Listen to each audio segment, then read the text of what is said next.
Allahul ladzi la ilaha illa hu. Assalamualaikum warahmatullahi wabarakatuh. Alhamdulillahirrabbilalamin. Apa kabar anak soleh? Tentunya luar biasa, semakin bertakwa. Allahu Akbar, Allahu Akbar. Baik, pada hari ini kita masih diberikan kesempatan oleh Allah Subhanahu wa Ta'ala untuk menjalani sebagian dari aktivitas kita, yaitu mengikuti pembelajaran berbasis online. Saya ucapkan selamat beraktivitas di rumah, belajar dari rumah, membantu orang tua, dan tentunya olahraga. Jangan lupa jika keluar rumah tetap mematuhi protokol kesehatan, jaga jarak, cuci tangan, dan tentunya selalu memakai masker. Nah, baik anak soleh, seperti biasa sebelum kita mulai materi, alangkah baiknya jika kita berdoa. Doa dimulai. Doa sebelum belajar. Bismillahirrohmanirrohim. Rabbi zidni ilma warzuqni fahma.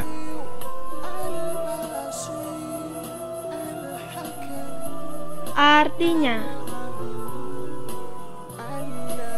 ya Allah, tambahkanlah aku ilmu dan berilah aku rezeki akan kepahaman.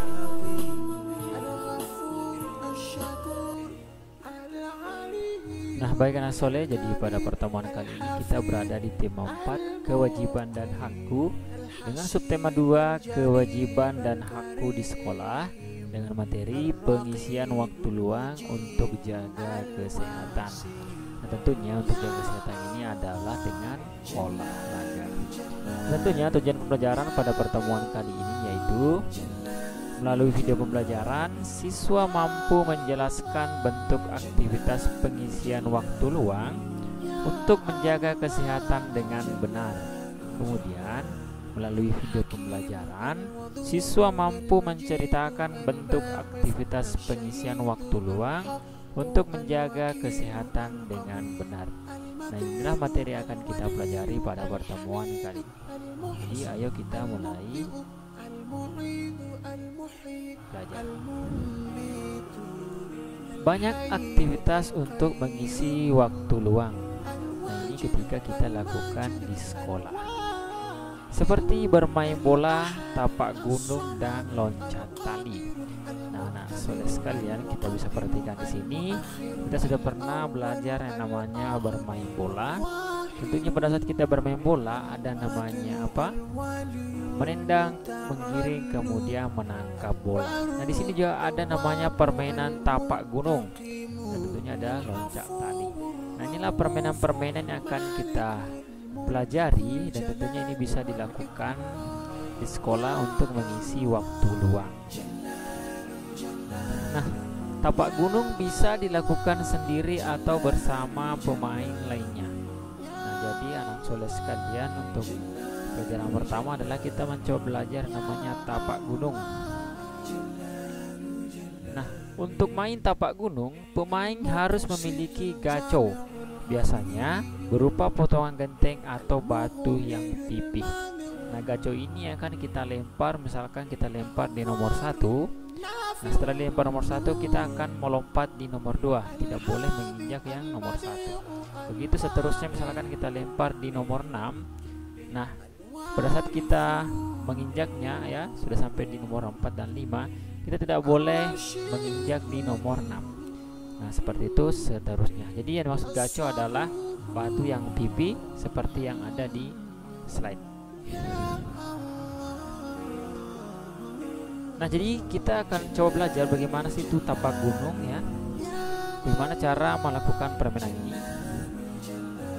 Nah, di sini sudah dijelaskan, gaco itu dilemparkan ke kotak pertama. Nah, misalkan kotak pertama, lalu pemain melompat-lompat dengan satu kaki dari satu kotak ke kotak lain secara berurutan, kecuali kotak tempat gaco. Misalkan kita lempar ke sini, berarti kita tidak boleh menginjak yang ini, kita tinggal melompat ke yang seterusnya dan sampai kembali pun kita mengambil dan kembali di garis start.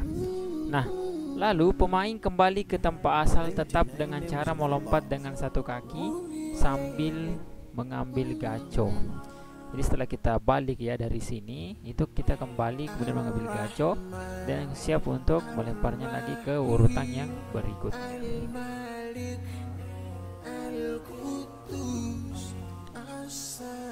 Nah, karena pemain harus melompat dengan satu kaki, maka permainan ini diberi nama engklek. Jadi kita namanya itu engklek ya, artinya melompat-lompat dengan satu kaki.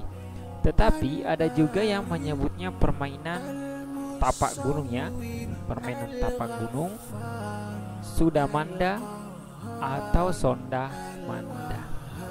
Dia ada 4 nama untuk bermain tapak gunung. Jadi ini adalah permainan tapak gunung.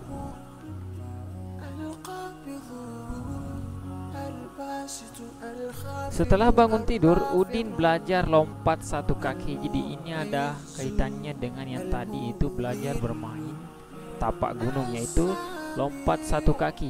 Paman Udin membuat lomba lompat engklek atau lomba dengan satu kaki. Nah tentunya, pernahkah kamu bermain lompat engklek atau lompat satu kaki? Nah kita bisa lihat di gambar ya, jadi ini adalah pada saat bermain tapak gunung itu adalah lompat engklek atau lompat satu kaki. Nah, kita bisa lihat, perhatikan di sini cara melakukan lompat engklek atau lompat satu kaki. Yang pertama, ya, pertama adalah siswa berdiri sejajar di garis awal atau garis start. Nah ini yang garis startnya. Setelah itu yang kedua, berdiri dengan tegak, angkat satu kaki dan satu lagi berdiri dengan kokoh seperti ini ya. Nah, harusnya diangkat seperti ini. Kemudian yang kedua, tangan saling menyeimbangkan. Jadi di sini adalah tangan sebagai pemberat supaya kita bisa lebih seimbang ketika kita berdiri dengan satu kaki, karena di sini kita sudah mengangkat kaki. Kemudian peserta lomba lompat menuju garis akhir lomba. Jadi kalau misalkan di sini ada garis start, seharusnya di sini ada garis finish. Nah, kita harus mulai dari sini start, itu lompat satu kaki sampai di garis finish. Nah, setelah itu baru kita kembali. Seperti itu ya materi atau pelajaran tentang tapak gunung. Nah, tentunya di sini adalah lomba engklek atau lomba lompat satu kaki. Nah, permainan tapak gunung dan loncat tali hampir mirip. Jadi semua permainan yang tadi ya, lomba engklek, kemudian tapak gunung, kemudian loncat tali, itu semuanya hampir mirip. Karena kenapa? Di sini semua berkaitan dengan lompat melompat atau lompat meloncat. Nah, Dayu berlatih menari di sekolah secara rutin.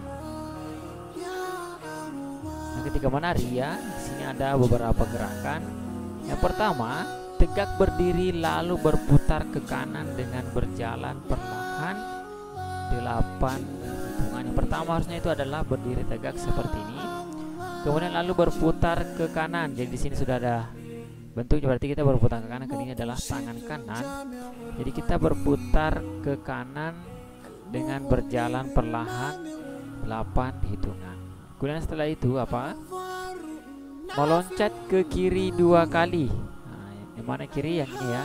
Meloncat ke kiri 2 kali lalu berputar ke kiri 4 kali hitungan. Jadi harusnya di sini berputar ke kiri 4 kali hitungan. Kemudian meloncat ke kanan 2 kali lalu berputar ke kanan 4 hitungan. Jadi ini hampir sama. Ini hanya kebalikan yang tadi ya. Setelah ke kiri kemudian ke kanan lagi. Nah, setelah itu ulangi gerakan sampai 4 hitungan. Di sini Dayu belajar menari. Nah, ini adalah gerakan yang bagian ketiga, bagian kedua. Nah, setelah itu bagian ketiga itu adalah melompat ke kiri 2 kali lalu berputar ke kiri 4 hitungan. Setelah itu melompat ke kanan 2 kali lalu berputar ke kanan 4 hitungan. Kemudian ulangi gerakan sampai 4 hitungan. Jadi saya rasa anak sekalian, ini adalah gerakan menari yang dilakukan oleh Dayu. Ini kita harus pahami bersama bahwa Ini sangat sulit untuk diperhatikan dikarenakan tidak ada video praktiknya ya. Jadi anak sekalian bisa pelajari saja materinya tentang menari yang dilakukan oleh dayuh. Baik, seperti itu materi kita. Nah, tentunya setelah itu kembali ke gerakan pertama yang tadi, ada 3 ya, tentang gerakan menari yang dilakukan oleh dayuh. Nah, kesimpulan yang bisa kita ambil pada pertemuan kali ini adalah waktu luang di sekolah bisa kita gunakan untuk belajar dan bermain. Tentunya karena masih pandemi, jadi kita diharuskan untuk belajar terbatas. Bermain yang dilakukan di sekolah bisa permainan tapak gunung dan loncat tali. Nah, karena sekarang pandemi, jadi olahraga bisa dilakukan di rumah bersama keluarga, tentunya dengan pengawasan orang tua. Jadi seperti inilah materi kita tentang pengisian waktu luang, khususnya yang ada di sekolah. Jadi kita bisa lakukan sambil belajar ya, sambil juga kita bermain. Ini tadi ada 3. Yang pertama kita bisa bermain bola, bermain tapak gunung, dan tentunya ada loncat tali. Baik, jadi jangan lupa jika anak-anak soleh melakukan di rumah, itu jangan lupa pemanasan terlebih dahulu. Baik, sekian yang bisa sampaikan pada pertemuan kali ini.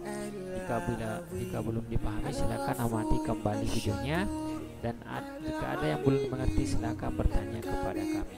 Baik, kawan-kawan, jangan lupa subscribe YouTube channel kita orang. Betul. sekian materi kita yang bisa sampaikan. Lebih dan kurangnya mohon dimaafkan. Wassalamualaikum warahmatullahi wabarakatuh.